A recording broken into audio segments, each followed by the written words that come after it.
Good evening. Welcome to South Asia Newsline. I'm Lipakshi Khurana. Here are the top stories we're tracking for you on Monday, the 24th of September. Indian Prime Minister inaugurates country's 100th airport in northeastern India.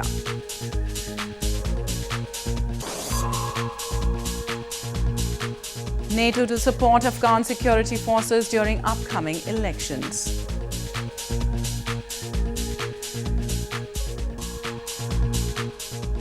And Maldives opposition presidential candidate claims victory.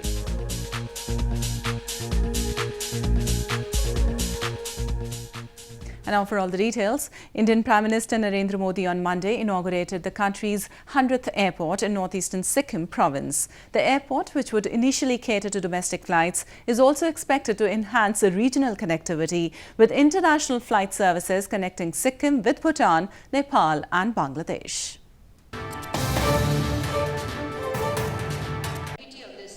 Indian Prime Minister Narendra Modi inaugurated the country's 100th and northeastern Sikkim province's first airport on Monday.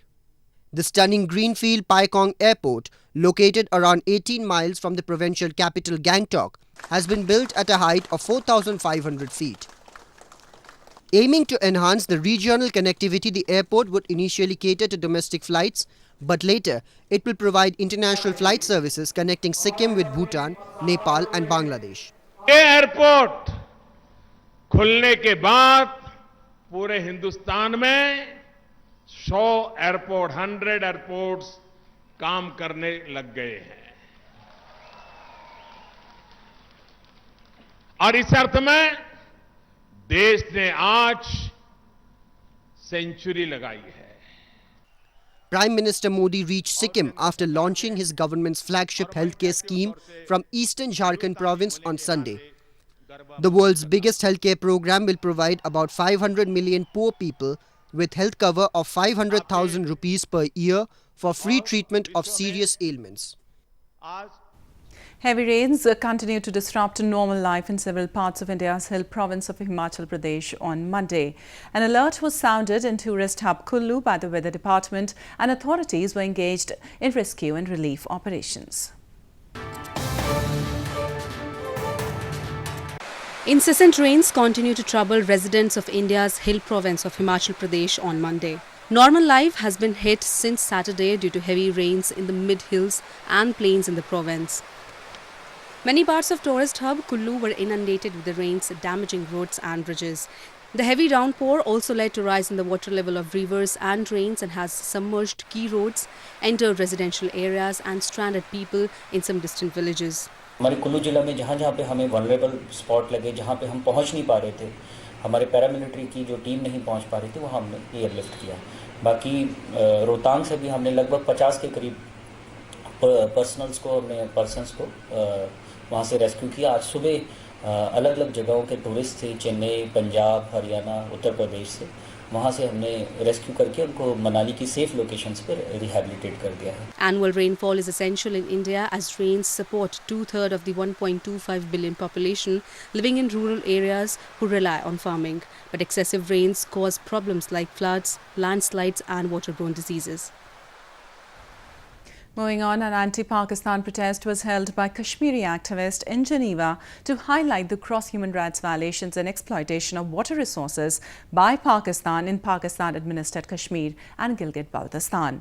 They also demanded Islamabad to dismantle terror infrastructure in the illegally occupied territories.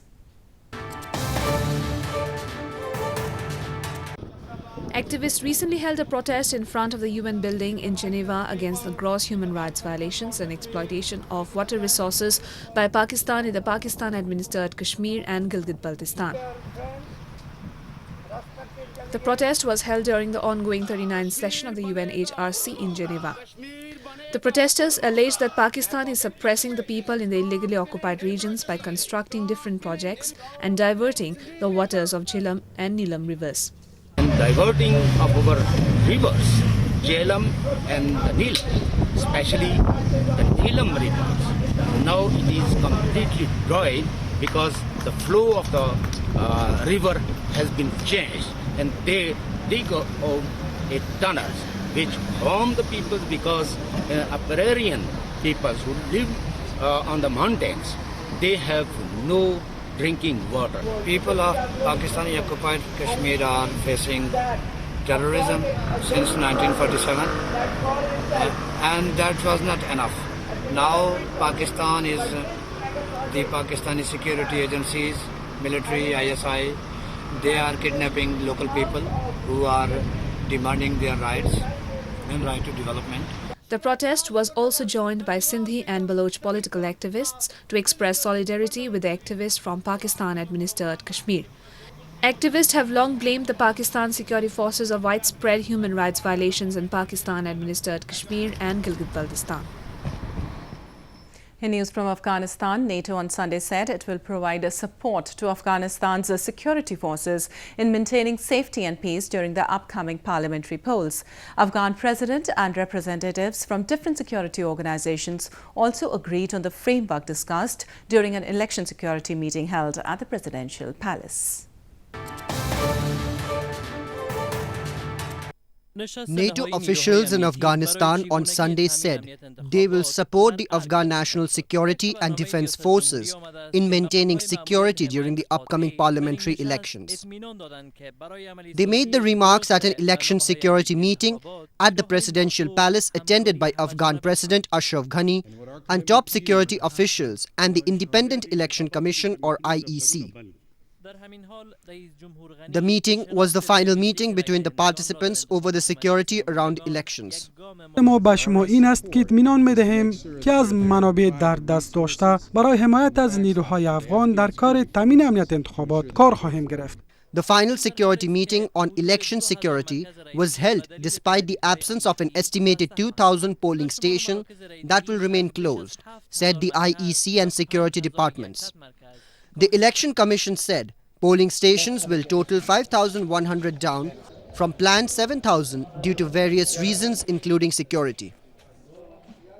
More news from Afghanistan. Senators in Afghan parliament on Sunday questioned ministers and security departments over rising insecurity and high casualty toll among the security forces. They claimed instead of preventing attacks, security forces in the country are always used to retrieve bodies following such incidents.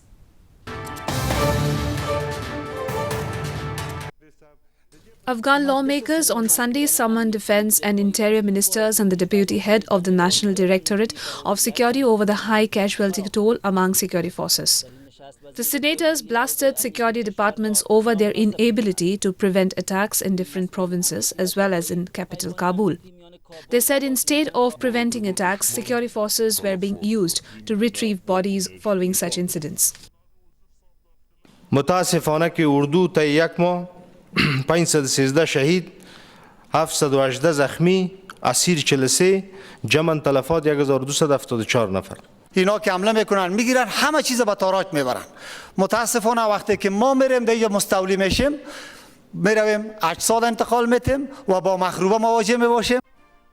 The security officials said the US strategy for South Asia and Afghanistan is an effective one, but highlighted that it has so far not succeeded in getting Pakistan to end its support of insurgents. Moving on to news from Maldives, hundreds of supporters of opposition leader Ibrahim Mohammed Sohi broke into celebrations after he claimed a victory in Maldives' presidential election based on provincial results. Later in the day, incumbent President Abdullah Yameen conceded defeat in a televised address to the island nation.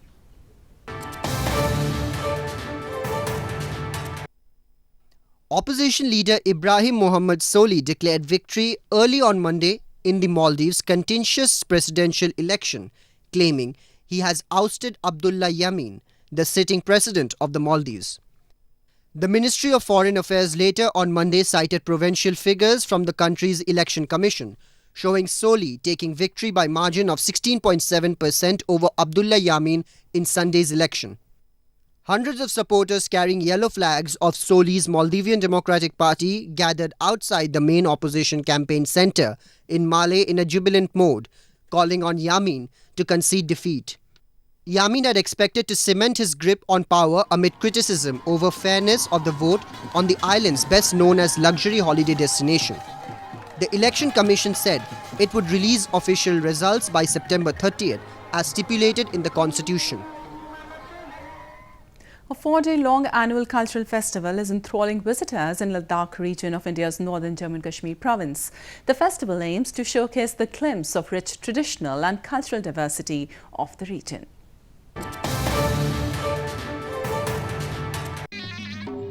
Scores of people are thronging an annual cultural festival organized in India's northern Ladakh region to promote and preserve the richness, depth and uniqueness of its centuries-old traditions. Various tribal troops, musicians, dancers and school children dressed in ceremonial attire are enthralling audiences with their performances. We travelled all the way to Ladakh to see the festival this weekend. It's been really wonderful. Lots of amazing tribes and amazing dress. Really enjoyed ourselves. It's been great. The festival is fantastic to see all the different cultures and the tribes in the area and how everyone comes together to celebrate. It's great. What do you like the most? What do I like the most? Yes. I love to see all the traditional dress.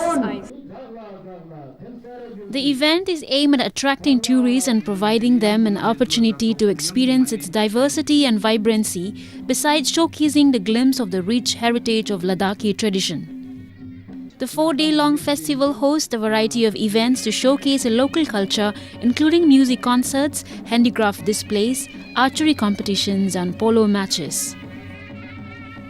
Devotees across India bid farewell to Hindu elephant-headed god Ganesha by taking out grand processions and colouring themselves in religious fervour on Sunday. Huge idols of Lord Ganesha were immersed in water bodies, marking the conclusion of 10-day-long celebrations.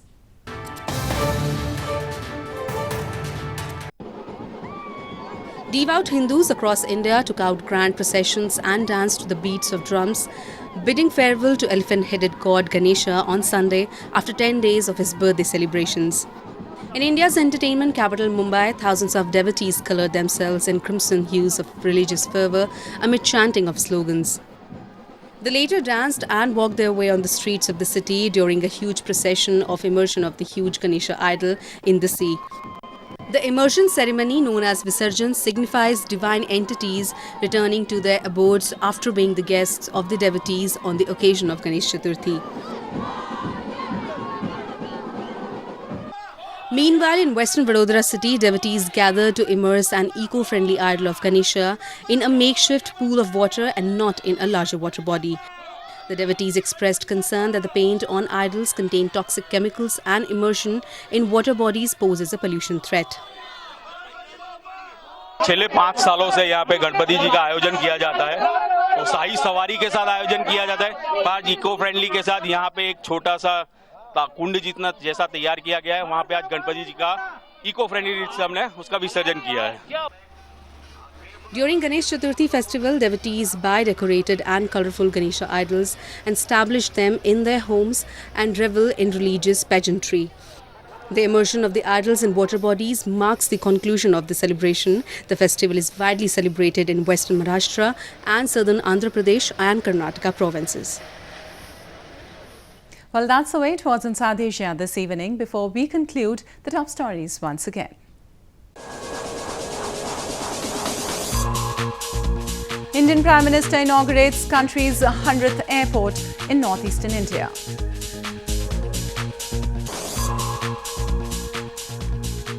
NATO to support Afghan security forces during upcoming elections.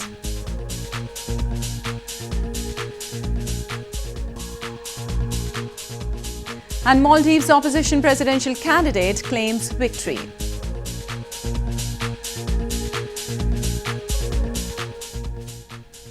Now our viewers can watch the show on SouthAsiaNewsline.com. You can also visit us on Facebook.com/SAsia Newsline and follow us on Twitter @SAsia Newsline. That's all in tonight's edition. We'll see you same time tomorrow. Good night.